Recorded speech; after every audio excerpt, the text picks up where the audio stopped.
Mahabagin naming Diyos, maraming salamat po sapagkat ginawa niyo po kaming vessel ng inyong salita. Inilagay niyo po sa aming mga puso ang salita ng Diyos. Binigay din po ninyo sa amin ang inyong espiritu, ang banal na espiritu, upang siyang aming maging patnubay at tagapagturo. At bilang isang iglesia na tinubos ng inyong banal na dugo, sa pamamagitan ng aming Panginoong Hesus. Sa araw na ito, nagtitipon po kami para patuloy na palakasin at palaguin ang aming kristyanong pamumuhay, lalo na po ang pagkakilala po namin sa inyo.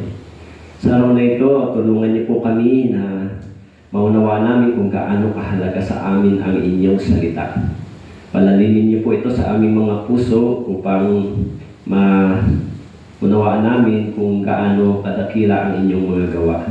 Pagpalain niyo po ang salitang ito para sa amin at kayo po ang sumama sa amin hanggang matapos po ang gawain ito. Pakilagay po ninyo ang salita sa bibig ng inyong lingkod. Maraming salamat po. Ito po ang aming dalangin sa pangalan ni Jesus. Amen. Po. So, nagpapatuloy po tayo sa ating Christian Living Seminar. So, ang topic natin ngayon ay tungkol sa Bible, diba? Gaano ba kahalaga yung Biblia para sa atin? Tampo. Kung gaano ba kahalaga yung salita ng Diyos para sa atin? Okay, so bago ko magsimula, may ipapakita muna akong short video clip na 8 tao na namatay dahil sa dinisrespect nila yung salita ng Diyos. Okay po? Mga sikat na tao. Okay po? Hindi ang Diyos. Kaniyang ipinagbabawal ang paghamon sa kaniyang kapangyarihan at otoridad. Kahit gaano kapakayaman at katanyag sa mundong ito, hindi ito lisensya para isipin na masigit ka pa sa Diyos. Sa video natin ngayon, ibabahagi namin sa inyo ang 8 sikat na tao na namatay matapos hamunin ng Diyos.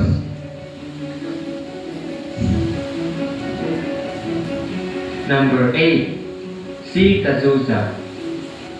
Siya ay isang sikat na Brazilian singer at composer sa kanyang panahon. Habang nasa kanyang concert si Cazuza, siya ay naninigarilyo at nagpalabas ng ilang usok mula rito sa hangin at sinabing, God, that's for you. sa edad na 32, siya ay nagkasakit ng lung cancer at di kalaunan si Cazuza ay namatay. Number 7, si Tancredo Neves.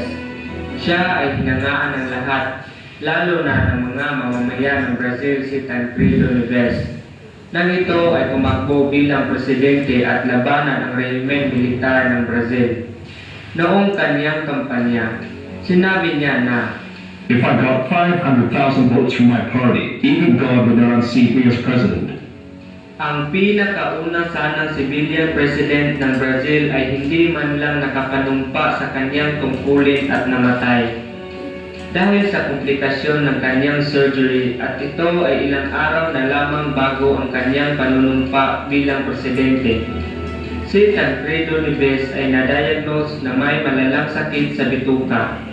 Sumailalim siya sa maraming surgery at namatay dahil sa infeksyon sa kanyang huling surgery.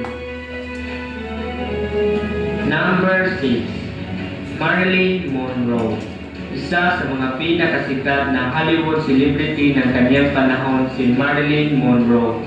Taglay niya ang kagandahan at talento. Subalit, kagaya ng ibang celebrity, nakararanas din ng matinding kalungkutan si Marilyn at ito ay kanyang sinasarili lamang. Isang araw, habang nasa shooting si Marilyn, isang Christian televangelist na nagngangalang Billy Graham ang bumisita sa kanya. Sinabi nito na siya ay pinadala ng Espiritu ng Diyos upang mangaral sa kanya. At sumagot si Marilyn na, I don't need your Jesus. Isang linggo ang nakalipas, natagpuan siyang wala ng buhay sa kanyang kwarto. sa bahay niya sa Los Angeles, California. Sinasabing nagpakamatay si Marilyn Monroe dahil sa labis na depresyon. Number 5. Bon Scott. Si Bon Scott ang vokalista ng popular na Australian rock band na AC/DC. Nasa kasagsagan ng kasikatan ng banda ng palitan ni Bon Scott si Dave Evans bilang lead singer ng banda noong 1974. Mahusay siyang sumulat ng awitin at ito ay kanyang ipinakita sa kanilang album na inilabas noong 1979, Highway to Hell. Ang pangunahing title ng album na talaga namang kumatok at lalong nagpasikat sa kanya. Isa sa mga lyrics ng kanta ay, Don't stop me. I'm going down all the way, down the highway to hell. isang nakakagulat na pangyayari ang naganap noong 1980. Matapos ang isang gabi ng matinding inuman kasama ang kanyang mga bandmates, natagpuan siyang wala ng buhay sa isang sasakyan ng sumunod na araw matapos mabulunan ng sarili niyang nasuka. Alcohol poisoning ang sanhi ng kanyang kamatayan. Number 4. Friedrich Nietzsche ay kilala dahil siya ay isang German philosopher at composer na nagsasabing, God is dead. God remains dead, and we have killed him. siya ay nagkasakit na stroke at namatay. Number 3. Christine Hewitt, isang sikat na Jamaican journalist at entertainer na nagsasabi na, The Bible Word of God was the worst book ever written. noong June 2006, siya ay natagpuang patay sa kaniyang sasakyan. Ayon sa investigasyon ng mga pulis, siya ay sinunog dahil di na masyadong makilala ang kaniyang mukha dahil sa tupok ng apoy. Number 2. Thomas Andrews. Si Thomas Andrews ay isang Irish businessman na kilala dahil sa kanyang pambihirang galing sa pagdisenyo ng mga barko. Siya ang arkitekto ng di malilimutang RMS Titanic. Pinangasiwaan niya ang pagbuo sa Titanic at inaral ang mga detalye sa pagpapatakbo nito. Sumailalim sa maraming pagsusuri at pagsubok ng barko, kaya buo ang tiwala niya sa tibay nito noong mga panahong iyon. Naging usap-usapan sa media ang konstruksyon ng barkong Titanic, kaya nagganap na itong matapos, isang reporter ang nagtanong sa kanya kung gaano ba kaligtas sumakay dito. Pagmamalaking sagot niya, Even God himself cannot sink the ship.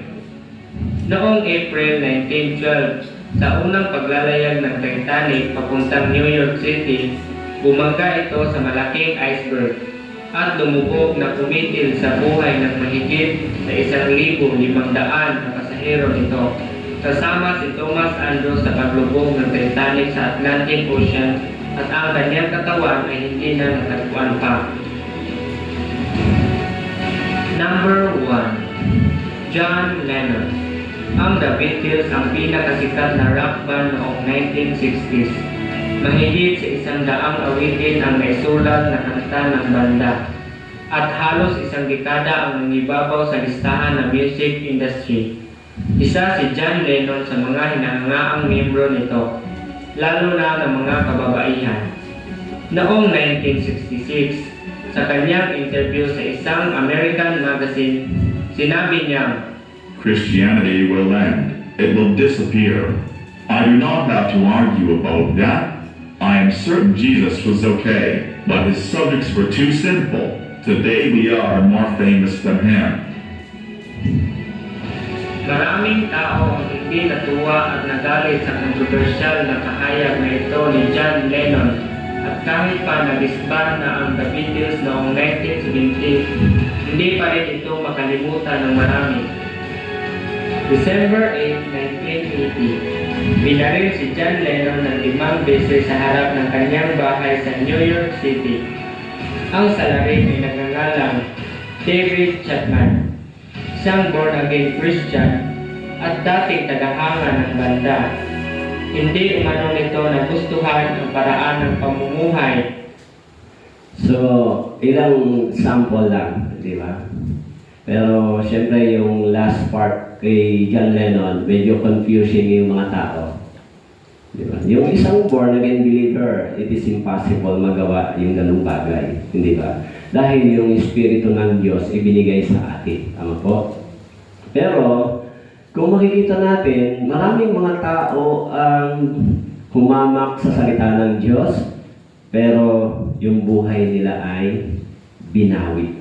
Tama po. Kaya yung topic natin ngayon tungkol sa salita ng Diyos. Ano ba yung Biblia? Sa Bible, tinatawag itong the bread of life. Jesus is the bread of life. Di ba? So, gaano kahalaga yung bread? Pagka inisip natin, ito ay nagbibigay ng buhay, yung pagkain. Tama po? Sa physical na aspeto, yung pagkain na bread ay nagbibigay ng buhay. Pero yung salita ng Diyos, itinuturing ding bread of life. Kaya talakayin natin, gaano ba kahalaga yung Biblia sa atin? At ano ba ito sa paningin ng tao at sa paningin ng Diyos? Po. So, dito sa Hebreo, chapter 4, verse 12, binanggit po. Sabi po, sapagkat ang salita ng Diyos ay buhay at mabisa, at higit na matalas kaysa alimang tabak na may dalawang talim, at tumatagos hanggang sa pinaghihiwalayan ng kaluluwa at espiritu ng mga kasukasuan ng utak sa buto, at may kakayahang kumilala ng mga pag-iisip at mga hangarin ng puso. Gaano ka-powerful yung words of God. Sabi po, ito ay may kakayahan kumilala ng mga pag-iisip at mga hangarin ng puso. Ano po? Ibig sabihin, yung salita ng Diyos, hindi lang daw kumikilala, ito rin daw ay sabi, buhay at mabisa. Kaya yung salita ng Diyos, hindi po ito isang simpleng salita lang. Ano po?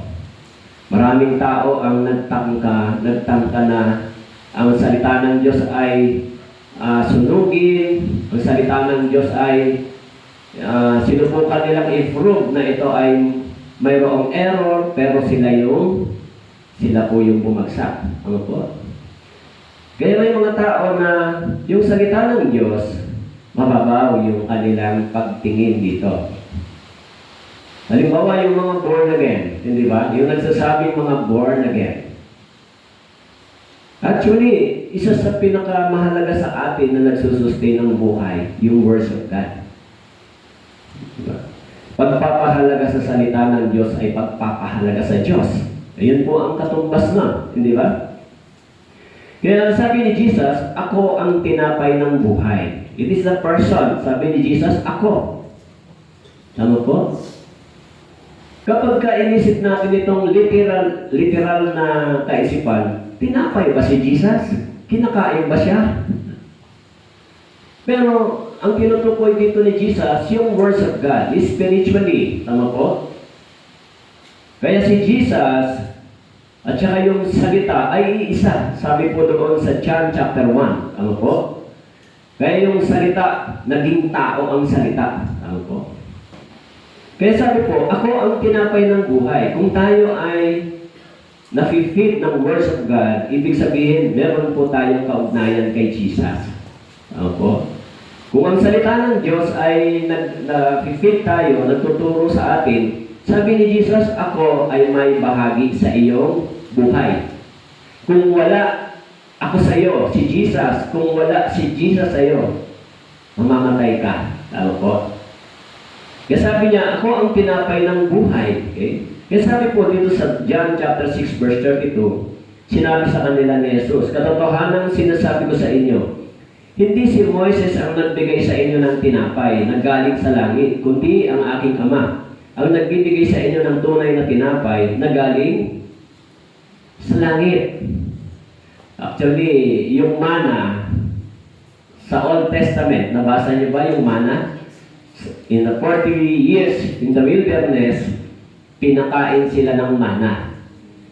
Hindi sila humahanap ng pagkain, kundi ang nag-sustain sa kanila yung mana for 40 years. Hindi ba? It is a miracle. Ano po? Tuwing umaga, namumulot sila ng mana. Di ba? Yung matamis na may gatas na pagkain na tinapay. Pero sabi sa kanila ni Jesus, sabi dito, sinabi sa kanila, katotohanan sinasabi ko sa inyo, hindi si Moses ang nagbigay sa inyo ng tinapay na galing sa langit, kundi ang aking Ama, nagbibigay sa inyo ng tunay na tinapay na galing sa langit. At sabi kasi yung 40 years in the wilderness, ito yung larawan ng ating Christian life.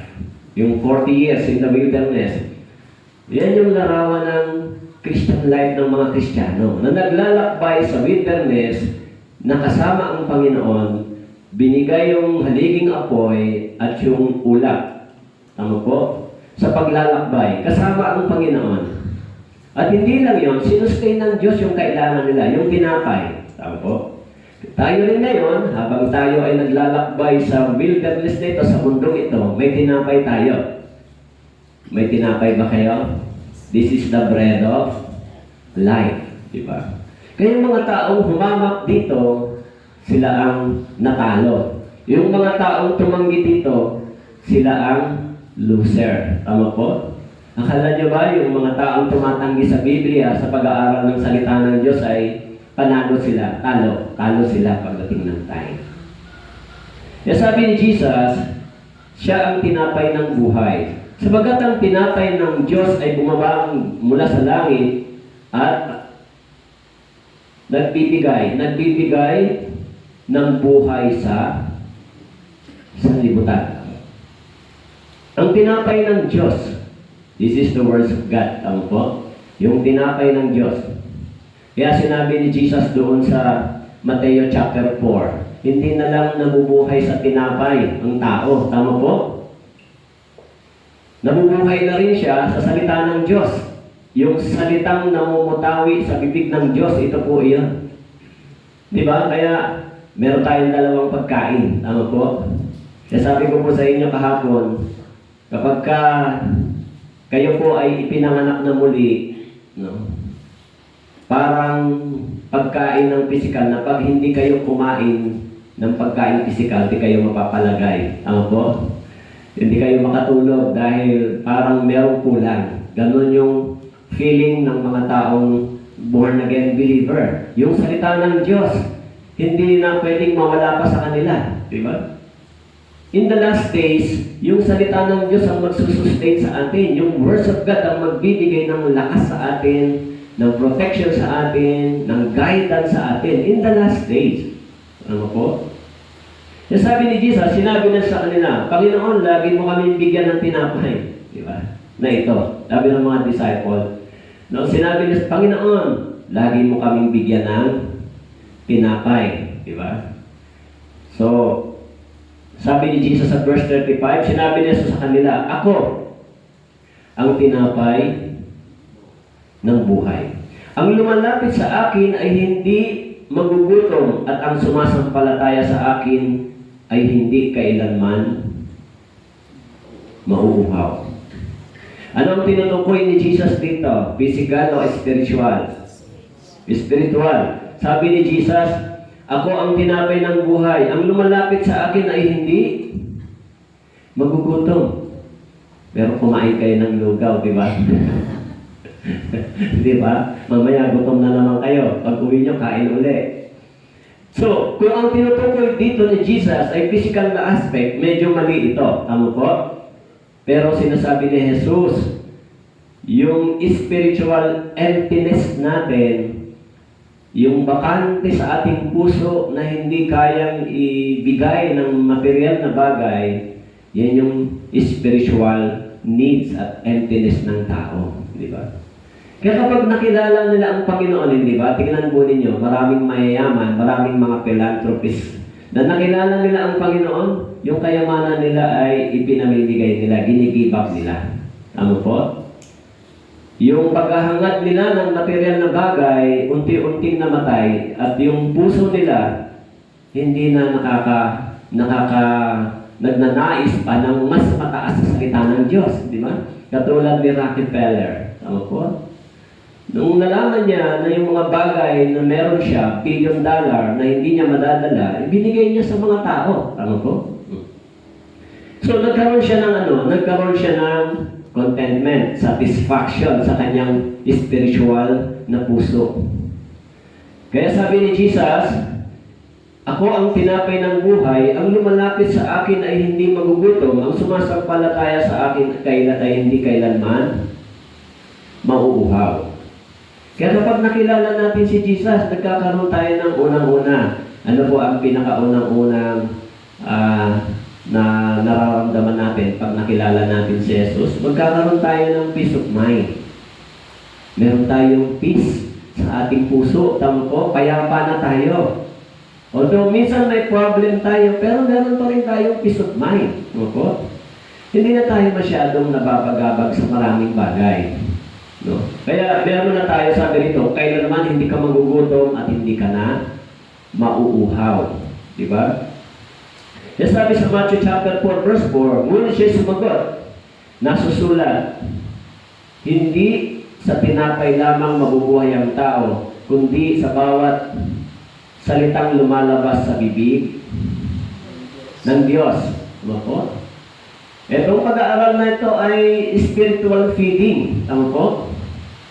Dahil yung ginagawa ng salita ng Diyos, tayo ay binubusog, sinusustain yung ating spiritual needs. Tama po?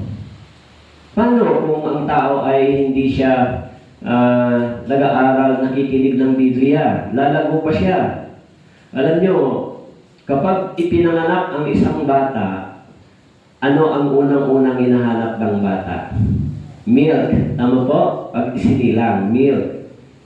Kasi kailangan niya na yung milk para lumakas siya. Tayo din, yung sinasabing born again, kapag ipinanganak tayo sa Espiritu, kailangan na rin natin ng milk. Diba? Kailangan natin ng pagkain. This is the words of God. Kaya sinabi ni Peter, nasain ninyo yung spiritual na gatas. Ano po? Kaya normally, yung mga born again na naligtas, hinahanap nila ito. Ano po? Kagabi, merong pumunta dito, yung taga-Sandali, yung pag-alis nyo dumating. Siya raw ay taga-Pampanga, pero binata pa. 23 years old. Sabi ko sa kanya, naghahanap daw siya ng church. So, niisip ko, siguro dahil nasanay siya sa church ng Christian, di ba? COG ang kanyang dinadaluhan. Pero okay naman siya.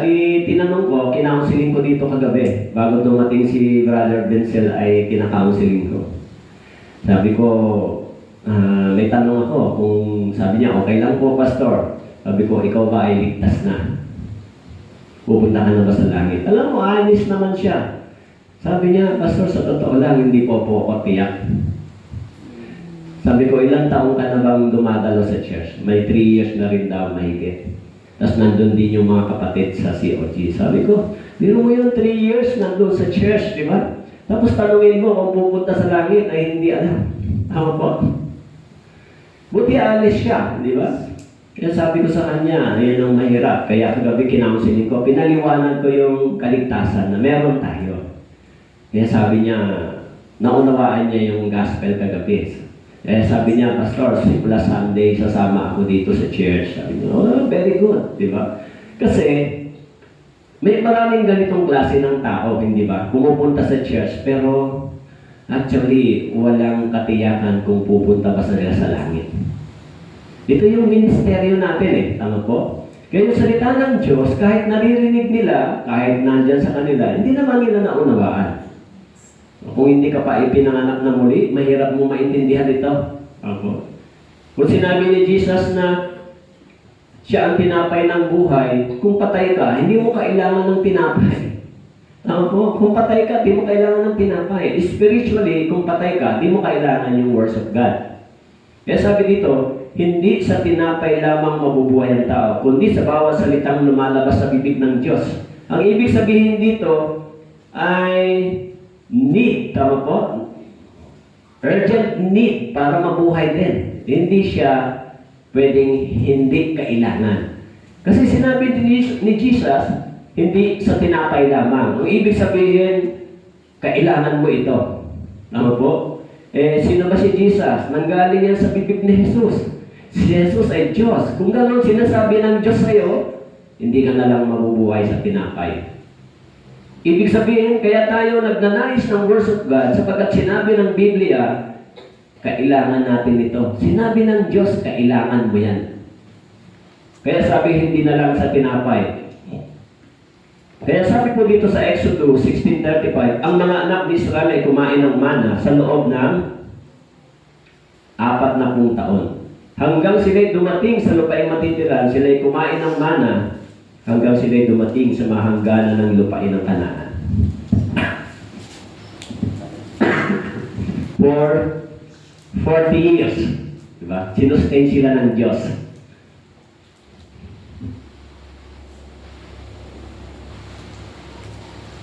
So, sa loob ng 40 taon, sa palagay ko, hindi nagbungkal ang mga Israelita.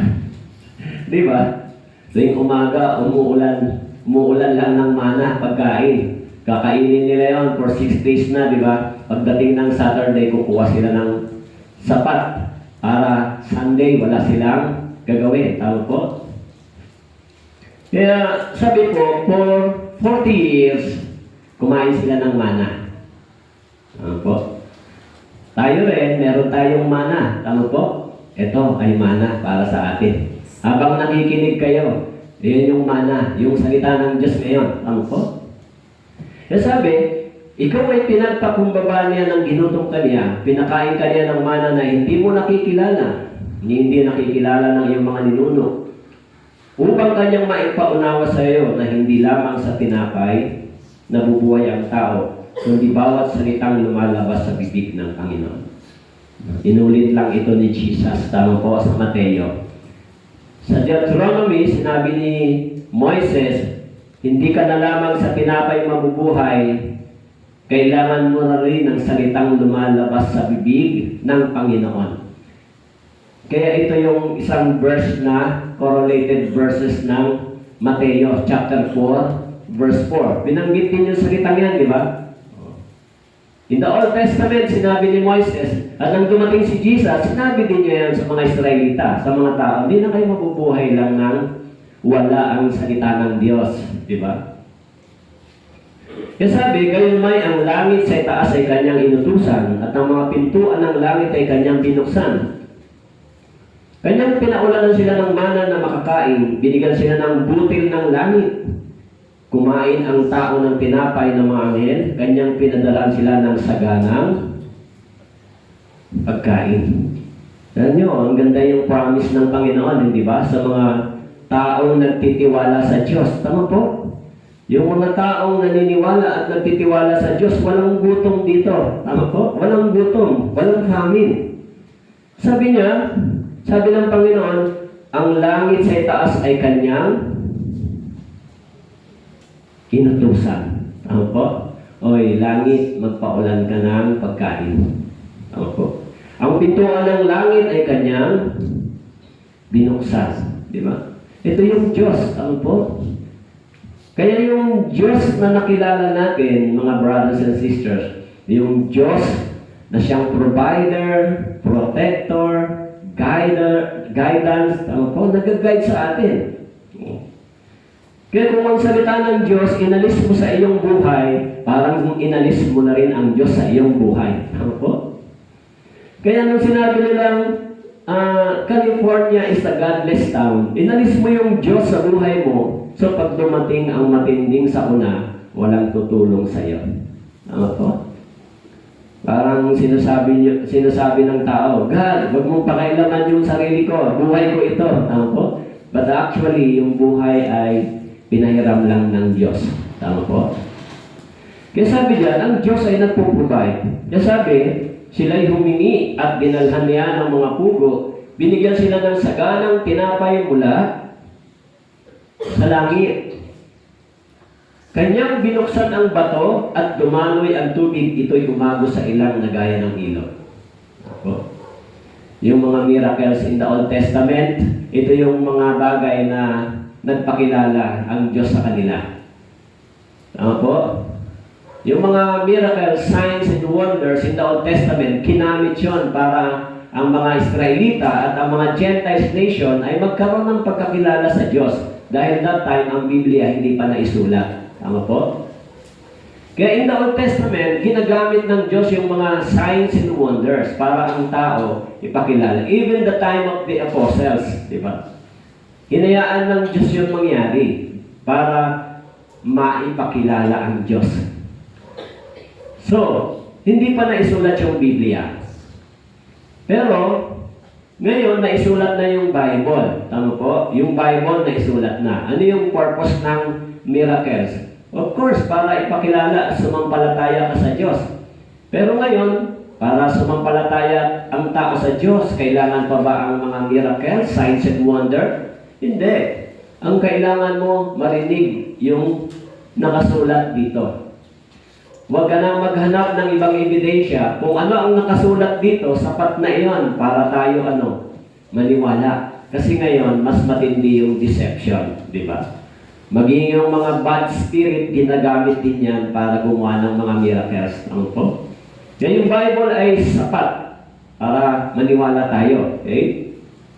Yan sabi po sa 1 Corinthians chapter 10 verse 3, lahat ay kumain ng isang pagkain espiritual. Lahat ay uminom ng isang inuming espiritual sapagkat sila ay uminom sa batong espiritual na sumunod sa kanila. Ang batong iyon ay si Kristo. Okay. Kaya spiritually meaning, nung binuksan ng Panginoon yung bato na dumalo yung tubig, binabanggit kung sino yung nandoon. Tama po? That is Jesus Christ. Kaya sabi diyan, yung batong ito ay batong spiritual. Tama po? Kaya, kung makikita natin, even Christ present doon sa Old Testament. Pag binasa niyo po yung sa Leviticus, salitang ulam, si Christ po iyon, di ba? Sa lumang tipan. So yung batong espiritual, sabi dito, kanyang binuksan ang bato, dumaloy ang tubig, umagos sa ilang na gaya ng ilog. Binuksan ang bato. This is a Christ. Ano po? Kaya sabi ni Pablo, ang lahat ay uminom ng isang inuming espiritual sapagkat sila ay uminom sa batong espiritual na sumunod sa kanila. At ang batong iyon ay si Kristo. Kaya dito magagamit natin yung salitang sinabi ni Martin Luther. Yung salitang, let the Bible interpret itself. Tama po? Hindi mo kailangan na ikaw mag-interpret. Let the Bible, let the Scripture support itself, interpret itself. So, halimbawa sa lumang tipan, sino ba yung binabanggit na batong spiritual? Sino ba yung bato na ito na dumaloy ang tubig? So, kung i-interpret natin sa Scripture, ang tinutukoy dito ay si Christ. Tama po? Kaya yung Old Testament, in-interpret properly ng New Testament. Pagdating ni Jesus Christ, in-interpret niya ng maliwanag kung ano ang meaning ng mga bagay na spiritual sa lumang tipan. Tama po? Kaya hindi ka malilito. Pag binasa niyo po yung Old Testament, tapos basahin niyo yung New Testament, ma-amaze po kayo. Yung mga bagay na nabasa niyo sa lumang tipan, may interpret doon sa New Testament. Ma-amaze po kayo. Yung first time kong binasa yung Bible, March 2016, first time kong nabasa yung Bible, na-amaze talaga ako sa Bible.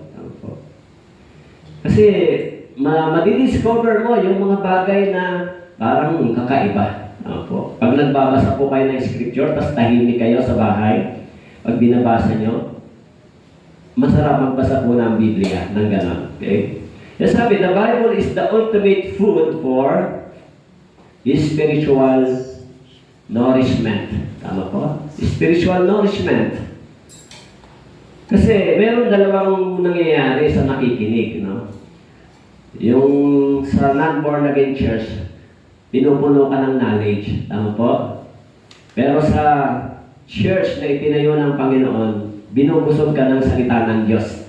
At nagdadala ito sa iyo para manourishment ka, unti-unti para mag-mature yung pananampalataya mo. Apo. Pag minonorish ka ng salita ng Diyos, nagmamature yung spiritual life mo. Mas nakikilala mo ang Diyos. Okay? Yung sabi po dito, sapagkat ang bawat tumatanggap ng gatas ay walang alam sa salita ng katwiran, palibhasa ay isa siyang sanggol. Kasi, di ba, mayroong dalawang pagkain sa Biblia, gatas at saka matigas na pagkain. Tama po? So, ngayon, yung pinag-aaralan natin ay hindi lang gatas. Tama po? This is a solid food. Di ba? Yung Christian living na pagtuturo ay ninonourish tayo pagkatapos para mag-mature yung ating pananampalataya at tumatag. Tama po? Kasi pag tumatag po kayo, hindi po na kayo basta-basta natitisod sa church. Hindi na kayo madaling makarinig lang ng something nag-iiba. Hindi na po kayo magiging ganon. Parang sa isip nyo, ang Panginoon naman ang kilala ko. Tama po? Kaya sabi, sapagkat bawat tumatanggap ng gatas ay walang alam sa salita ng katwiran. Palibhasa isa sa sanggol. Kaya pangalawa, yung salita ng Diyos, sabi po, ano daw? Ito, ang lahat ng mga kasulatan ay kinasihan ng Diyos. So, ang ibig sabihin ng kinasihan, this is a divine, and this is a point full with the Holy Spirit. Kinasihan, ibig sabihin, this is the Holy Word. Tama po? Kinasihan. Ibig sabihin, hindi po ito galing sa bibig ng tao. Ito ay galing sa bibig ng Diyos. Opo. Kaya sabi po, ang lahat ng kasulatan ay kinasihan ng Diyos. Ito ay isang banal na salita. Kaya sabi, mapapakinabangan sa pagtuturo, pagsaway, pagtutuwid, pagsasanay sa katwiran. Ano po? Lahat ng ito ay itinuturo sa mga born-again believer. Tama po? Kaya yung salita ng Diyos itinuturo sa atin, sometimes sinasaway tayo, sometimes tinutuwid tayo, sinasanay tayo para mabuhay sa katuwiran. Di ba? Kapag ang mundong ito ang nagturo sa atin, magiging makasanlibutan tayo. Pero kapag ang salita ng Diyos nagturo sa atin, magiging maka-Diyos tayo. Tama po? Magiging godly person ka. Kaya sabi, upang ano daw, ang layunin ng salita ng Diyos, upang ano daw po, ang tao ng Diyos, okay, ay maging ganap, nasasangkapang lubos sa lahat ng mga gawang mabuti. Kaya kapag kayo ay naturuan, nasanay, sinasanay tayo sa matuwid na pamumuhay, sa gawang mabuti, katulad po ngayon dito sa ating gawain, hindi ba? So, meron na kayong gawang mabuti. Tama po? Nagpo-contribute kayo sa gawain ito, di ba? Kaya dapat yung mga bagay na ito natututunan ng mga Kristiyano. Kasi iyan yung itinuturo sa atin ng salita ng Diyos, di ba? Hindi tayo tinuturoan ng words of God maging relihiyoso. Ang layunin ng Biblia ay i-transform yung pagkatao natin. Tama po? Baguhin tayo. Kaya habang tumatagal, yung ating isip at puso ay nagbabago. Unti-unti, nag-change. Habang tumatagal, yung mga priorities, yung mga worries, yung mga bagay na gumugulo sa atin, unti-unti, nawawala sa atin. Diba? Ito ba papansin niyo? Tama po? Kaya pag lumago po kayo sa pananampalataya, okay? Sabi rito, gaya ng mga sanggol na bagong silang, okay? Mitiin ninyo ang malinis na espiritual na gatas upang sa pamamagitan nito ay lumago kayo. This is the purpose. Ano po? This is a nourishment. Ano po? In-nourish tayo ng words of God. Sabi rito, gaya ng mga sanggol, mitiin ninyo yung malinis na espiritual na gatas. Kaya kung nagnanais tayo ng salita ng Diyos, no? Hindi tayo masyado maraming reason. Ano po? Maraming tao, ang daming dahilan. Pag ay, makinig ka ng salita ng Diyos, ang daming dahilan. Ay kasi ganito, ay kasi ganon. Pero yung words of God, pag hindi natin dinidesire, pag hindi natin pinapahalagahan, ganun talaga mangyayari. Iisipin ng tao, mas mahalaga pa yung ginagawa ko sa bahay kaysa salita ng Diyos na yan, pakikinig ko. Ganun ang maisipan ng tao. Iisipin pa ng tao na mas mahalaga yung pupuntahan mo ngayon kaysa words of God. Tama po? So, kung gaano natin pinapahalagahan yung salita ng Diyos, ganun din natin pinapahalagahan ang Diyos. Parang ganito, pag ino-honor natin yung word ng Father natin, ino-honor natin yung Father. Tama po?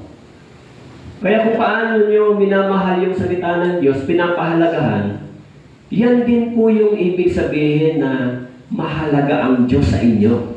Diba? Mahalaga sa akin ang Diyos kasi ito yung binigay niya sa akin eh. Kahit hindi ko nakikita ang Diyos, pero ito binigay ng Diyos sa atin yung salita. Okay? So sabi po dito, kung di yung mahawak sa katotohanan na may pag-ibig, lumago tayong lahat sa Kanya na siyang ulo, sa makatuwid ay si Kristo. Ito po yung layunin ng Biblia, lumago. Tama po? Mag-mature spiritually. Habang nagmamature tayo, mas nagiging malapit po tayo sa Panginoon. Di ba? Yung salita ng Diyos, hinuhubog tayo eh. Tinuturuan tayo. Di ba? Binabago yung ating pagkatao. Kaya habang nagiging mas malapit ang salita, tayo naman ay lumalago. Di ba?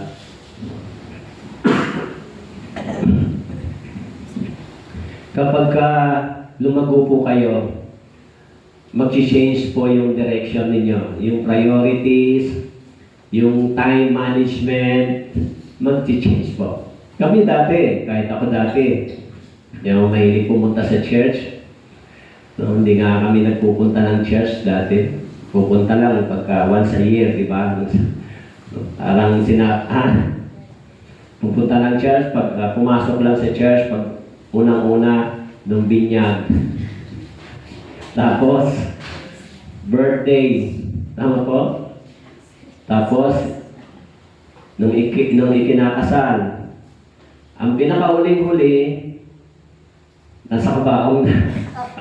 Hindi ba? Hindi ka na makakatanggi. Dadaan ka pa.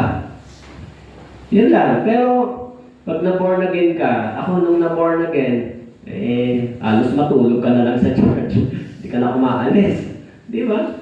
Parang gusto mo laging sa Panginoon, makinig ng salita ng Diyos. Okay? Kaya sabi po, subalit lumago kayo sa biyaya at sa pagkakilala sa ating Panginoon, tagapagligtas na si Yesu Kristo. This is the purpose kung bakit tayo nag-aaral dito. Tama po? 2 Peter chapter 3 verse 18, ito yung purpose ng ating pag-aaral. Di ba? Sabi po dito, lumago kayo sa biyaya at sa pagkakilala sa ating Panginoon tagapagligtas na si Yesu Kristo. Lumago. Ang ibig sabihin ng lumago, nagmamature spiritually. Tama po? Kasi sabi ron, nagsimula tayo sa pagiging sanggol. Tama po? Spiritually. Kaya kapag lumalago tayo, mas lalong naunawaan natin kung ano yung kalooban ng Diyos. Tama po?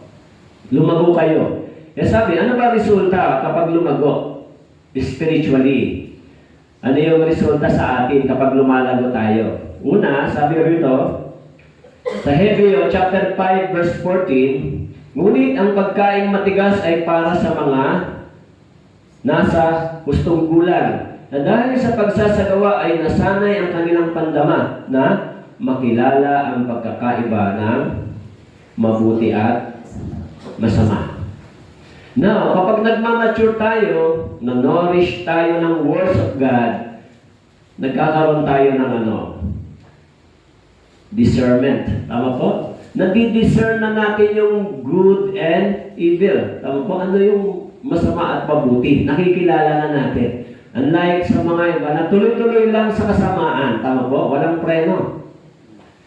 Kaya kapag nag-mature, sabi dito, nasa hustong gulang na, makikilala na yung pagkakaiba ng mabuti at masama. Okay? Kaya pagka meron na nag-aalok sa atin ng mga bagay na hindi tama, nadi-discern, hindi ito tama. Huwag na po. Kasi hindi na ako ganyan dati, di ba? O kung dati, di ba, sisigarilyo. So pag inaano ka, yosin mo na, naku sorry, hindi na ako gumagamit niyan kasi born again na ako. Nakikilala na yung mabuti at masama. Tama po? Meron kang born again na nagiinom at saka nagsisigarilyo? Meron ba? Baka meron sabi ni Pastor, habang nagsisermon si Pastor ay gusto magsigarilyo, doon muna sa labas maninigarilyo. Wala kong born again na naninigarilyo at saka nagiinom. Wala pong ganon. Baka may magsabi sa inyo na ako born again, tapos naninigarilyo, nagiinom. Ay sabi ng Bible, mag-iingat po kayo sa kanila. Sabi po kasi ni Paul, mag-iingat kayo sa mga taong nagsasabing born again sila, tapos yung ginagawa naman nila ay salungat dito. Tama po?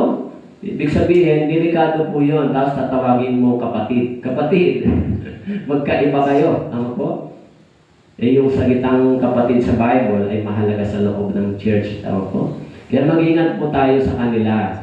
Lalo nakikita niyo sila nagsusugal, nagiinom, naninigarilyo, troublemaker, sasabihin born again. Kaya anong sabi ng iba? Di ba mga born again yan? Hindi mo lahat ng born again. Hindi yung gawain ng born again yung ganon.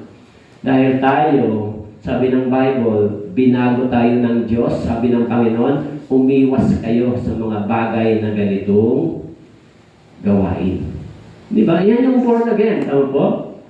Kasi ang iniisip ng iba, alam, mga born again yan, mahilig mag-inom, makipag-droga, hindi po. Wala pong ganong born again. Ang taong born again ay natututong maging mapagpatawad, mapagpakumbaba.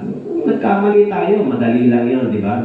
Magpatawad o magsisi. Tama po? Tinuturo yun sa atin ng salita ng Diyos at saka ng Espiritu ng Diyos.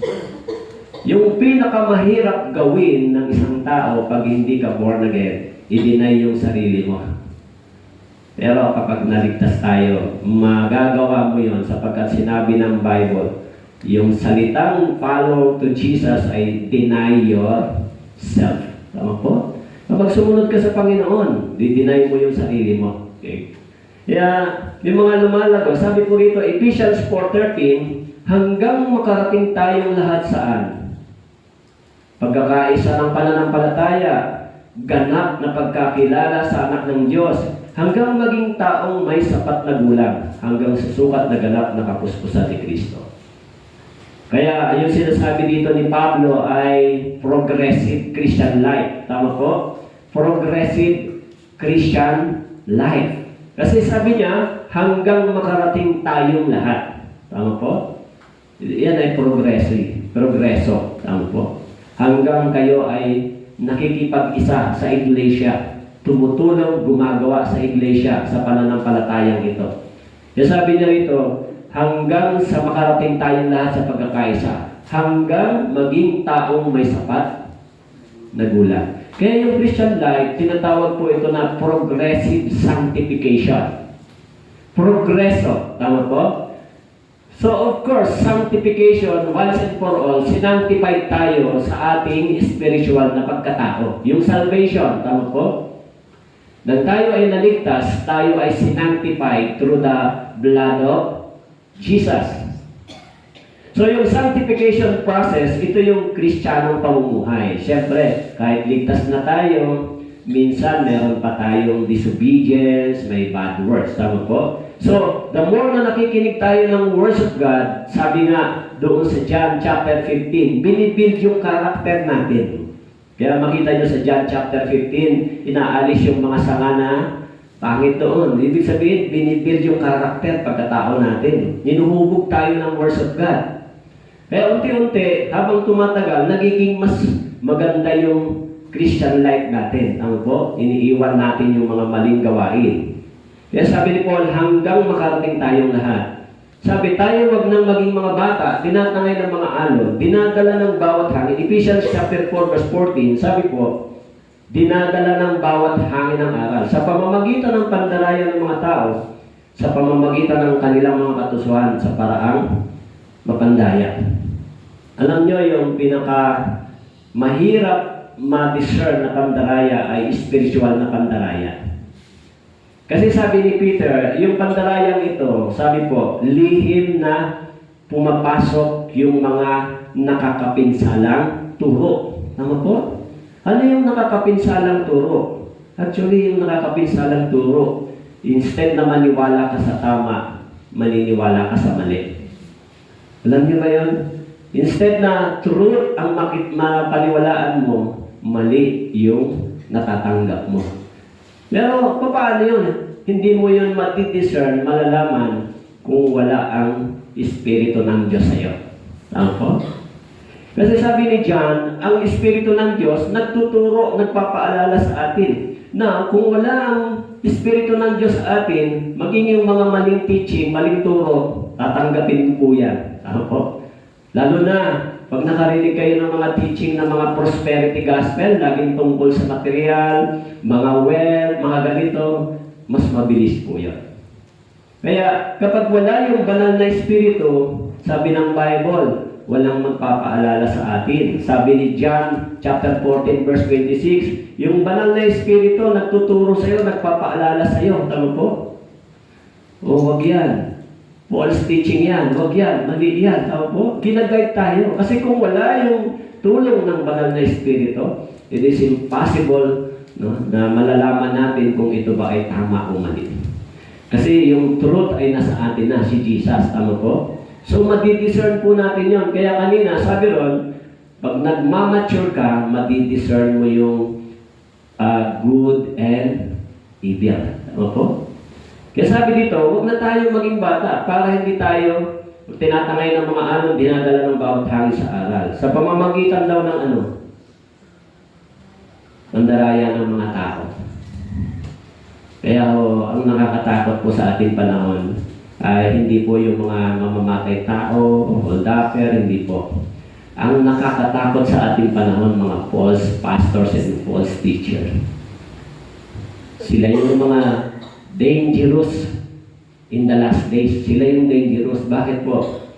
Pinapatay nila yung mga kaluluwa. Dinadala nila papunta sa impyerno, hindi papunta sa Diyos. Sabi ni Jesus in the last days, ano po? Sabi sa Mateo chapter 24. Okay?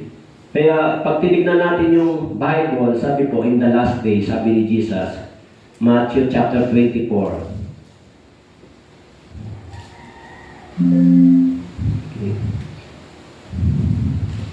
Sabi po dito, sa verse 11, okay, 10 and 11, sabi po sa Mateo chapter 24, maraming tatalikod, magtataksil, mapopol sa isa't isa. At maraming bulaang propeta ang lilitaw at ililigaw nila ang marami.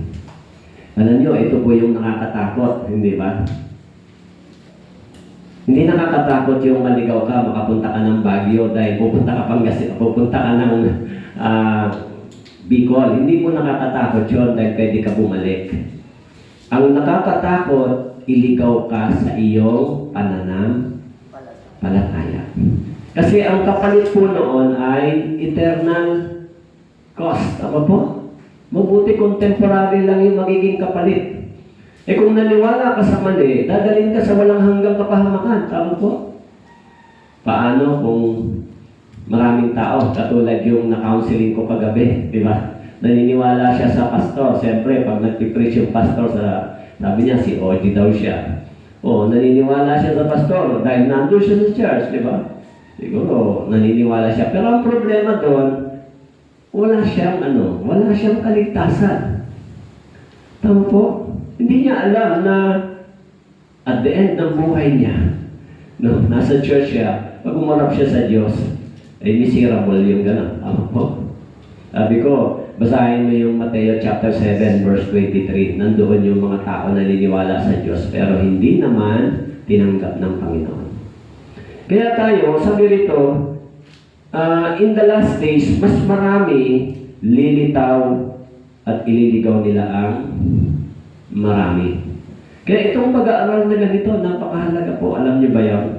Alam niyo ba yung ganitong pag-aaral ay parang pinapaypayan yung ating pananampalataya para magdingas pa. Tama po? Magdingas. Yung salita ng Diyos ay fire. Tama po? Kaya sabi po, in the last days, maraming lalabas. Kaya sabi dito, Ephesians chapter 4 verse 14, sabi po, huwag tayo maging mga bata na tinatangay ng mga alon, dinadala ng bawat hangin ng aral sa pamamagitan daw ng pandaraya ng mga tao. Sa pamamagitan ng kanilang mga katusuhan. Tama po? Sa atin, ang matinding kalaban ng isang Kristiyano ay emotion. Tama po? Emotional ang mga Pilipino di ba? So, sometimes, yung faith natin ay nadidefeat because of my emotion. Tama po? Kaya dapat mas malago tayo sa salita. Sabi ng Bible, dapat mas rooted sa atin yung words of God. Tama po? Rooted. Dapat yung salita ng Diyos nakaugat sa atin. Okay? Kaya sabi, mga kapatid, huwag kayong mag-isip bata. Huwag kayong mag-isip bata. Sa kasamaan ay maging sanggol kayo. Ngunit sa pag-iisip ay maging husto na sagulang. Halimbawa po sa pamilya, yung panganay isip bata. Sila na nagsasuffer.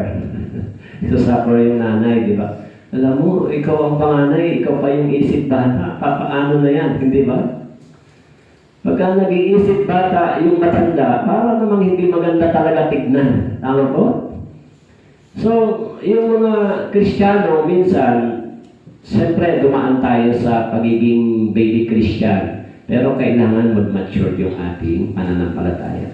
Pag minonorish tayo ng words of God, aalis tayo sa pag-iisip bata. Tama po? Ano ba ang kaisipan ng isip bata? Siyempre, ang iniisip lagi ng bata, alam niyo, ang mga bata, selfish sila mas madalas. Di ba? Laging nakafocus sila sa sarili nila. Sa gusto nila. Tama po? So, ganun sila mag-isip. Laging meron silang self-value, self-care. Di ba? Pero pag umiidad na sila, nagmamature na, nagsisimula na rin silang mag-isip para sa iba. Tama po? Hanggang mag-mature sila. Dumating ang time, hindi na nila masyadong iniisip yung sarili nila. Iniisip na rin nila yung iba. Tama po. Lalo na, pagka kayo ay may edad na, tama po, ang iniisip mo na, hindi na yung sarili. Tama po. Kaya sabi ni Pablo, spiritually, dapat dumating ang time, umalis tayo sa ganitong pag-iisip. Isip bata. In 1 Corinthians chapter 14, verse 20. Kaya sabi sa 1 Corinthians chapter 13, verse 11, nang ako'y bata pa, nagsasalita akong gaya ng bata. Nag-iisip ako gaya ng bata. Tama po? Nangangatwiran akong gaya ng bata. Tama po?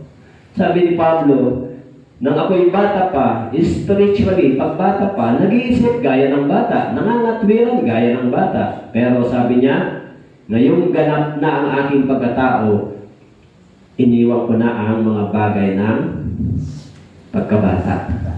O kayo, spiritually, bata pa ba kayo? Madali pa ba kayong ma-offend? Madali pa kayong magtampo? Ayoko na dyan, si pastor, kasi parang pinapagalitan ako. Ganun ba kayo mag-isip? Bata ang mag-isip, di ba? Minsan si pastor, hinahanapan ako ng paglago. Ano ba yan? So, minsan, pagka ganito ang pag-iisip ng isang Kristiyano, parang yung mensahe para sa kanya lang. Di ba? Yung words of God, sometimes, ginagamit ito para tayo, turuan. Tama po? Itama. Di ba? Kaya sabi ni Pablo, kapag bata ka pa, nagsasalita kang bata, nag-iisip kang gaya ng bata, nangangatwiran kang gaya ng bata. Tama po? Pag binasabi mo, pumunta ka sa church, ang daming katwiran, gaya bata. Di ba? Punta ka sa Bible seminar, Christian living, ay, ang dami kong gagawin, nangangatwiran kang bata. Di ba? So, supposedly, kapag naligtas ka, Dapat pag may gawain, priority ko yan. Kasi ito ay spiritual nourishment. Ano po? Spiritual feeding. Mabuti kung ang ipapakain sa atin ay may lason na gatas, ay huwag kayo pumunta. Di ba? Kasi merong pagkain lason, yun yung false teaching. Ano po? Kaya sabi ni Pablo, ngayon, iniwan ko na ang mga bagay na pagkabata. Dapat iwanan po natin yon. Mag-mature tayo sa Panginoon, di ba? Kasi darating ang araw, haharap tayo sa Diyos. Tama po? O pag-harap mo sa Diyos, gagamitin mo itong verse na ito. Panginoon, nag-iisip pa akong parang bata ngayon at nangangatwiran pa akong bata ngayon. Pwede ba yun? Siyempre, hindi. Alam nyo, yun yung nakakatakot na isipin minsan. Pagharap natin sa Panginoon, ano kaya ang hahanapin ng Diyos sa atin? Tama po? Di ba sa 2 Corinthians chapter 5 verse 10, lahat tayo ay tatayo sa hukuman ni Kristo. Tama po? May hahanapin sa atin ang Panginoon. Hindi pwedeng wala. Huwag niyo pong kalimutan yun. Kasi sinabi po yun ng Biblia. Kaya sa Philippians chapter 3 verse 15, sabi, kaya nga, tayong nasa hustong gulang ay magkaroon ng parehong kaisipan. At kung iba ang inyong iniisip tungkol sa anumang bagay ito rin ay ipahayag sa inyo ng Diyos. Ito po ay sign ng maturity. Tama po? Parehong kaisipan. Hindi ka na sumasalungat. Kung ano yung mas makabubuti para sa ating lahat, sige, magtulong-tulong tayo. Tama po? So, dumarating yung panahon, sabi, kung nasa hustong gulang na, magkakaroon ng parehong kaisipan. Kapag ganito yung iglesia, nagiging malakas. Ano po? Kapag yung church, di ba? Eh sabi diyan, kung iba ang inyong iniisip tungkol sa anumang bagay, ito rin ay ipahahayag sa inyo nino ng Diyos. Di ba? Yung Diyos mismo sasabihin sa atin, anong bagay yung dapat nating ginagawa? Di ba? Kaya kung mataas yung pagpapahalaga natin sa salita ng Diyos, ay maganda po yan, di ba?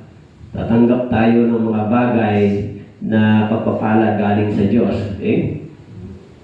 Kaya sabi po, sapagkat tayong lahat ay natitisod sa maraming bagay, kung ang sino man ay hindi natitisod sa salita, ito ay isang taong sakdal. James chapter 3 verse 2. At may kakayahang pigilan ng buong katawan.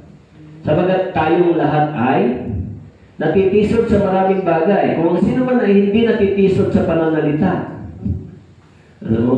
Yung mga Israelita, yung mga Pariseo, di ba? Sinaway ni Jesus. Natisod sila sa pangangaral ni Jesus, di ba? Anong sabi nila kay Jesus? Gusto nilang ipapatay si Jesus dahil sinasabi nila na nagsasabi kang Diyos, di ba? Hindi nila nakilala yung Mesaya. Kaya nang nangaral si Jesus ng truth, tinawagan sila magsisi, natisod sila sa salita ng Diyos. Tama po. Kaya sabi dito ni Pablo, kung sino man ay napitisod sa pananalita. Kaya mga Kristiyano, di ba? Kaya tayo bilang mga Kristiyano, sa church, dapat maingat tayo sa church. Tayo lalo na yung mga matatagal ng mananampalataya.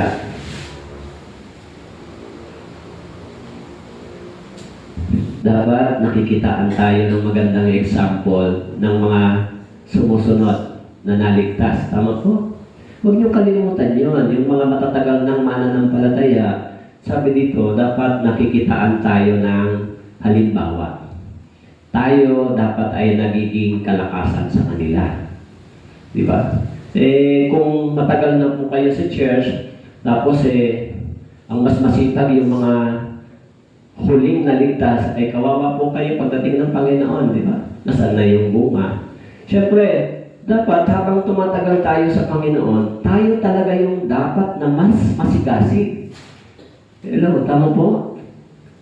Yun po yung dapat. Habang matagal na tayo sa salita sa Panginoon, mas masigasig tayo dapat. Mas contributor na tayo sa church.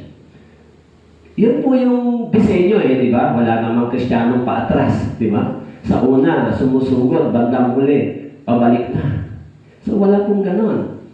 Parang the more na tumatagal tayo sa Panginoon, yung commitment natin, mas parang itinataas natin. Kasi wala ka na namang ibang pupuntahan dito sa mundong ito eh. Saan pa ba tayo dito? Tama po?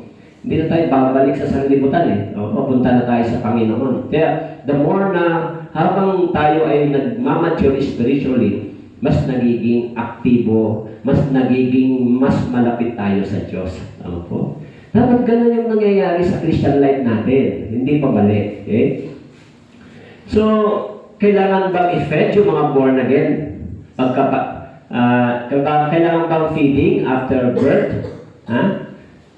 Pagkatapos panganak, kailangan ba i-feed? Oh, sinabi ni Jesus kay Peter, sa ikalawang pagkakataon, sinabi niya sa kanya, Simon, anak ni Juan, minamahal mo ba ako? Sinabi sa, Opo, Panginoon, nalalaman mo na minamahal kita. Sinabi sa kanya, alagaan mo ang aking mga tupa. So, yung mga tupa, brothers and sisters, nangangailangan ng care. Tama po? Nangangailangan ng pag-care ng mga naunang naligtas, ng pastor.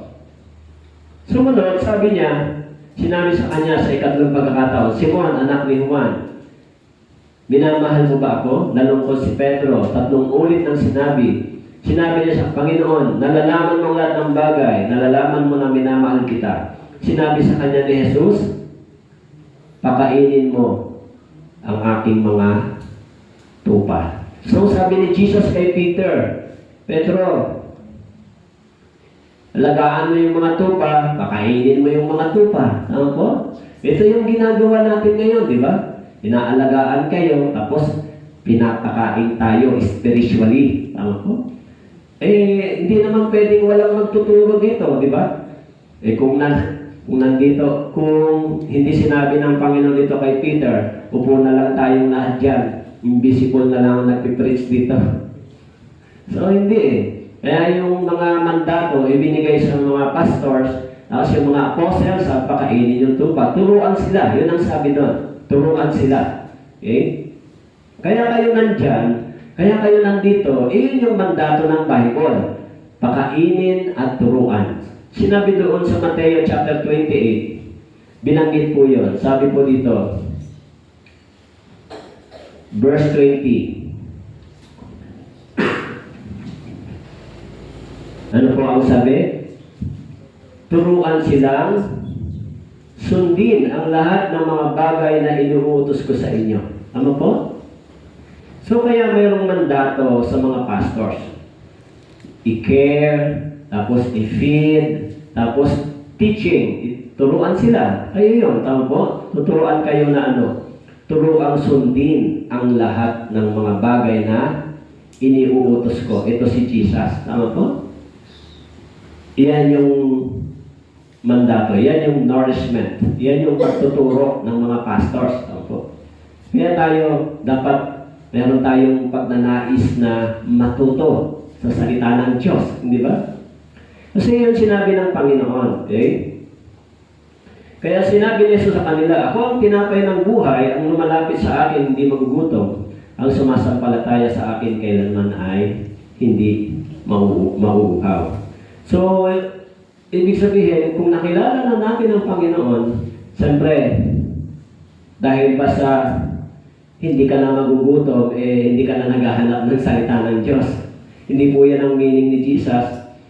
Yung spiritual na ito ay nagbibigay sa atin ng satisfaction. Tama po? Nagbibigay sa atin ng contentment. Tama po? Kapag babasa, nakikinig tayo, nagkakaroon tayo ng contentment, satisfaction spiritually. Pero yung satisfaction at contentment, hindi po yung tumitigil.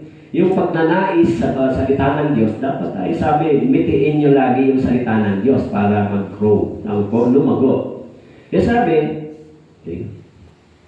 So, sabi ko rito, sa John chapter 7, verse 38, ang sumasampalataya sa akin, gaya ng sinasabi ng kasulatan, ay mula sa kanyang puso dadaloy ang mga ilog ng tubig na buhay. Okay? Sabi po, ang sumasampalataya sa akin, gaya ng sinasabi ng kasulatan, mula sa kanyang puso dadaloy ang mga ilog ng tubig ng buhay. You know, yung mga born again, may dumadaloy na buhay sa atin. Alam niyo ba yan? Kapag yung salita ng Diyos ibinabahagi natin, it is life. Tama po? Mula sa ating puso. Kaya sabi po, sumagot si Jesus, kung nalalaman mo ang kaloob ng Diyos, kung sino ang nagsabi sa iyo, bigyan mo ako ng inumin, ikaw ay hihingi sa Kanya. At ikaw ay bibigyan niya ng tubig ng buhay. This is life. Tama po? Yung binibigay ni Jesus ay life para sa atin. Buhay. In John chapter 4 verse 10. Ito po. Sa Job chapter 27 verse 3, habang nasa akin pa ang aking hininga, at ang Espiritu ng Diyos ay nasa mga butas ng aking ilong. Habang nasa akin pa ang aking hininga, at ang Espiritu ng Diyos ay nasa butas ng aking ilong. So, habang nasa akin pa ang aking hininga. Tama. Pag wala ka ng hininga, patay na. Tama. Babawiin ng Diyos yun, darating ang time. Tama po? Yung hininga. Kaya ang Espiritu ng Diyos ay nasa mga butas ng aking ilong. Tama po? This is life. Tama po? Kasi, hindi ba, si Adan ay hiningahan ng Diyos sa ilong, butas ng ilong. Binigyan ng buhay. Tama po? This is life. Kasi lumalabas yung hininga dito. Tama po yung hangin. Diba? Kaya sabi dyan, yan yung buhay. Ang Espiritu ng Diyos sa akin ang may lalang at ang hininga ng makapangyarihan sa lahat ay nagbibigay sa akin ng buhay. Ang hininga. Okay? Actually, yung breath is life. Tama po? Yung hininga is buhay. Iyon ay ibinigay ng Diyos sa atin. Kaya sabi sa Bible, sa Genesis chapter 2 verse 7, at hiningahan ng Diyos. Tama po? Si Adan. Hiningahan. Kaya yung hininga ng Diyos is life. Yung maalala nyo si Jesus, hiningahan din niya yung mga disciples. Binigyan niya ng hininga ng Espiritu. Tanggapin niyo yung Espiritu. Tama po? This is life. Kaya meron tayo nito, di ba? Meron kayo? Meron ba kayo nito? Meron kayong Espiritu ng buhay. Tama po? That is the life. Okay? Kaya sabi, nang masabi niya ito, hiningahan niya at kanila sinabi, tanggapin ninyo yung Espiritu Santo. Ito yung sinasabi ko. Nang masabi niya ito ni Jesus, sila'y hiningahan niya. Tama po? Hiningahan, binigyan ng buhay. Tayo rin tumanggap ng buhay na walang hanggan. Tama po? At sinabi, tanggapin ninyo ang Espiritu Santo. Kaya lahat ng mga born again, meron silang life for eternity. Yung eternal life. Okay po? So, kailangan pa natin yung Bible para lumago sa ating Kristiyanong pamumuhay? Kailangan nyo ba? Kaya, kung wala kayong Bible, dapat magkaroon kayo. Po? So, yung iba dito, bumili na ng Bible, di ba? Siyempre, yung Bible ay pagkain spiritual. Po? Maganda rin talaga na kayo na lang ang bibili para mahalin niyo yung Bible at ingatan niyo. Pero wag niyo naman pong itago sa aparador at sa salamin lang. Dahil sa maganda, tignan niyo lang. Basahin niyo talaga siya hanggang maluma. Ako nga po, yung Bible ko, luman-luma na. Ang dami ng mga sulat. Okay. So, nilagyan ko ng alam mo ng pandikit pa. Kawawa yung pastor niyo. Walang pambili ng Biblia. Hindi ako, kasi talagang pag yung lumang Bible mo, hindi mo ma-give up kahit luma na yan. Kasi madali mong makita yung mga verses na hinahanap mo, sanay ka na di ba? Kaya huwag niyong hamakin ng aking Biblia. Tagpi-tagpi na, di ba? Kasi, ang dami ko ng Bible na ng ganito, pero naluluma kasi, di ba, habang natagal. Ibig sabihin, pag naluma yung Bible nyo, madalas nyo binabasa. Pero pag hindi po naluma yan, ibig sabihin, nakatago lang yan sa aparador, di ba? So, hindi yan binabasa. So, pero pag yan naluma, luman-luma na yung Bible mo, ibig sabihin, mahilig ka magbasa ng Bible. Tama po? So, kailangan natin yan, di ba? So, sabi dito, the most powerful force in the world is the words of God. Bakit po? Una, merong 4 na function ang scripture sa atin. Okay? Una, yung scripture, nire-reveal kung sino si Jesus. Tama po? ipinapakilala. Kaya sabi rito sa John chapter 5 verse 39, sinasaliksik ninyo ang mga kasalutan, sapagkat iniisip ninyo sa mga yon, mayroon kayong buhay na walang hanggan at iyon ang nagpapatotoo. Okay? Nagpapatotoo tungkol sa akin. Ito si Jesus, tama po? The Scripture testify who Jesus He is. Tama po? Kung sino siya, tinetestify ng Scripture. Yung sinasaliksik natin yung kasulatan, nagpapatotoo siya tungkol kay Jesus. Tama po? Pangalawa, yung Scripture, binibuild yung karakter natin. Okay? Kaya sabi po, ako ang tunay na puno ng ubas at ang aking ama ang tagapag-alaga. Sa verse 2, ang bawat sanga sa akin na hindi nagbubunga, inaalis niya. Ang bawat sanga na nagbubunga, nililinis niya upang lalong magbunga. So, ito yung Christian life natin. Tama po? Binibuild. Nililinis tayo ng Panginoon. Paano ba tayo nililinis ng Panginoon? Siyempre, yung mga ugali pa natin, pag-iisip pa natin, mga manners pa natin, unti-unti nililinis ng Diyos. Tama po? Kaya yung salita ng Diyos ay nililinis tayo. Yung Christian life natin, di ba? Kaya yun yung tinatawag na sanctification process. Yung sanctification, yung position ng sanctified, ito yung born again experience. Position mo, you are already sanctified. So by the blood of Jesus, Christian life, sanctification process kailangan. Binabago tayo araw-araw, tama po? Kaya patuloy tayo sa pag-aaral at pakikinig, di ba? Habang nakikinig tayo, so inaalis ng Diyos yung mga pangit sa ating pag-uugali, pag-iisip, pananalita. Ito yon. Sabi, ang bawat sanga sa akin na hindi nagbubunga, inaalis niya. Ang bawat sanga na nagbubunga ay nililinis niya upang lalo magbunga. Yan, kapag tayo ay nililinis ng Diyos, maayos na yung Christian life natin. Di ba? Nagkakaroon tayo ng bunga. Tama po? Kapag maganda na yung testimony nyo, di ba? Nakaka-akay na kayo ng kaluluwa. So, ginagamit na tayo ng Diyos. Hindi naman ito bunga ng puno. Di ba? Ito ay spiritual na fruits. Tama po?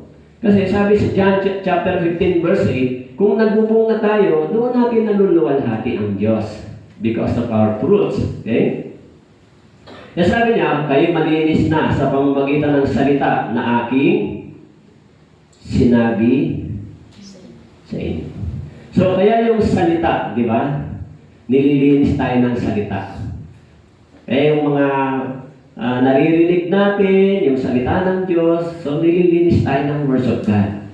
Kaya sabi diyan, meron tayong tagapamagitan, nililinis tayo ng salita ng Diyos. Minsan, meron tayong mga pagkatao na binabago ng Panginoon. Di ba? Yung ako, ang daming binago ng Diyos sa akin. Ako po ay nagsimula sa church. Di ba? Ang unang-unang problema ko noon, pagiging mainitin ng ulo. Nung di pa, madaling magalit, mag-init ang ulo. Pero, nung lumago sa salita, hindi na ganon dati. Binago na ng Diyos. Marami. Yung ating ugali at pagkatakot pananaw, binabago rin ng Diyos yun. Tama po. Kaya nagbabago talaga yung panloob nating pagkatao. Kaya sabi, the Scripture brings spiritual maturity. Kaya sabi dito sa verse 17, upang ang tao ng Diyos ay maging ganap. Okay? So, maging ganap. Nasasangkap ang lubos sa lahat ng mga gawang mabuti. So, yung salita ng Diyos, nagdadala sa atin ng spiritual maturity. Kaya kung tayo mahilig makinig, mag-aral, magbasa ng salita ng Diyos, nagdadala ito ng spiritual maturity sa atin. Di ba? Kasi yun lang naman ang kailangan natin para lumago. Tapos, nag-apply natin ito sa ating personal na buhay. Simple na yung Christian pamumuhay. Di ba? Hindi naman siya ganun ka-conflict. Yung mahirap lang pag hindi tayo willing sumunod. Pero pag willing po kayo sumunod sa Scripture, hindi naman po mahirap. Tama po? Kasi parang ganito, kung gusto nyo kumain, nandiyan naman sa kaldera yung pagkain, makakakain ka talaga, di ba? Ang problema lang, kung ayaw mong kumuha ng pagkain, hindi ka makakain.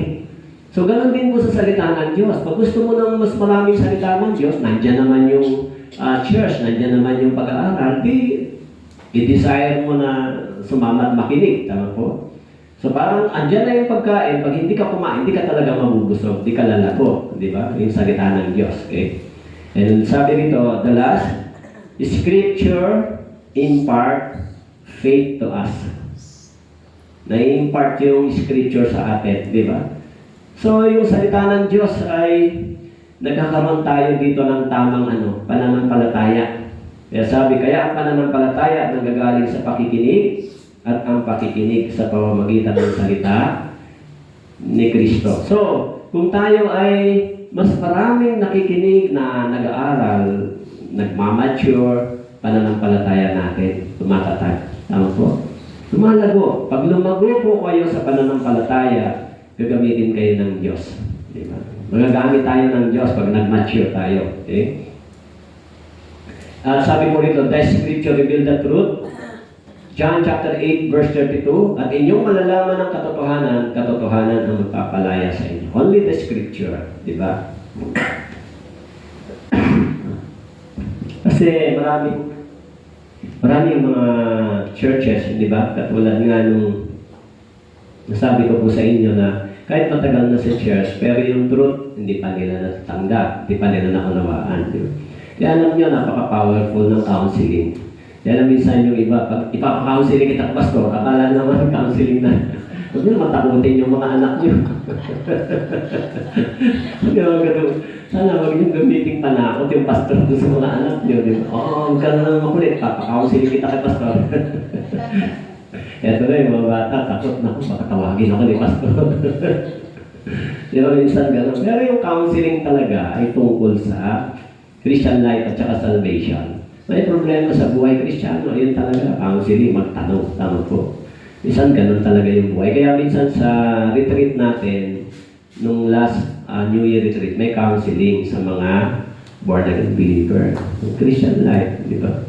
So, last year, mayroong nagpa-counseling sa akin na isang lalaki. Brother na rin naman siya. Matagal na siya sa church. Pero umalis siya sa church. So, umalis siya sa church. Nung umalis siya sa church, so, dumating yung time siguro, taon din bago nakabalik siya. Sabi niya, parang hinahanap niya na yung church. Nag-decide siya bumalik. Pagbalik niya, isinama niya yung kapatid niya. Tapos nagpa-counseling siya. Sabi niya, Pastor, yung ganun ba? Ligtas ba ako o hindi? Nagduda siya kung ligtas ba siya kasi umalis siya sa church. Siyempre, ang unang-unang mararamdaman ng isang totoong ligtas kapag nawala siya sa church ay siyempre, maraming trials na daanan mo. Pagkatapos, yung spiritual feeding mo, magiging problema mo, hindi ba? Hindi ko na alam ba't umabot siya ng ganun katagal, pero kapag dumating sa panahon na hinahanap mo yung bagay na yon, na narinig mo na, maaari, di ba? Maaari, hindi ka naman talaga, ibig sabihin, ligtas ka, kaya nang dumating yung time na nanlamig ka, tama po? May mga ganun. Kasi kung hindi ka naman talaga ligtas, hindi ka na mag-iisip bumalik pa sa church. Po. Kasi ang mga tao hindi ligtas, nag-i-enjoy na sila sa libutan. Hindi na sila babalik sa church. Po. Hindi na sila babalik. Kaya ang mangyayari noon, wala na silang desire. Pero syempre, pag bumalik ka sa Panginoon, ang unang-una mong dapat na gagawin ay mag-repent. Tama po. Iyon, di ba? So, actually, wala namang backslider eh. Parang anak ka ngayon, tapos nag-backslide ka, hindi ka na anak. Walang backslider. Ano ba ibig sabihin ng backslider? Dating anak, ngayon hindi na. Yun ang interpretation nila. Ano yun? Parang isinilang ka ng nanay mo, tapos hindi ka na niya anak ngayon. Parang hindi yata maganda yun sa spiritual. Tama po? Once na tayo ay ipinanganak na muli, forever po yung title na yun. Hindi po yun nababago. Yung salvation. Kailanman yung pagiging anak ng Diyos, hindi po binawi ng Panginoon. So, minsan, ganun siguro yung mga nangyayari, pero very rare lang siguro. Di ba? Kaya lang, siyempre mahirap pag wala ka sa Panginoon. Di ba? Pag hindi ka lumago, magiging mas malakas ang hatak sa iyo ng sanlibutan kaysa spiritual na bagay. Pag hindi ka naglago. Okay? So, bilang pagtapos, basahin po natin Revelation chapter 1 verse 3. Mapalad ang bumabasa at ang mga nakikinig ng mga salita ng propesiya at tumutupad ng mga bagay na nasusulat dito, sapagkat ang panahon ay malapit na. Okay. Meron pong tatlong binanggit dito, di ba? Paano ka magiging mapalad? Tama po? Mapalad. Una, bumabasa, nakikinig, tapos tumutupad. Hindi pwedeng bumabasa lang, tsaka nakikinig. Tama po? Hindi ka magiging mapalad. Kailangan bumabasa, nakikinig, at tumutupad. Iyan yung Christian life. Tama po?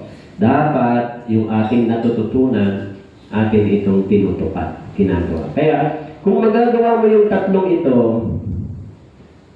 sa paningin ng Diyos ito ka. Tama po?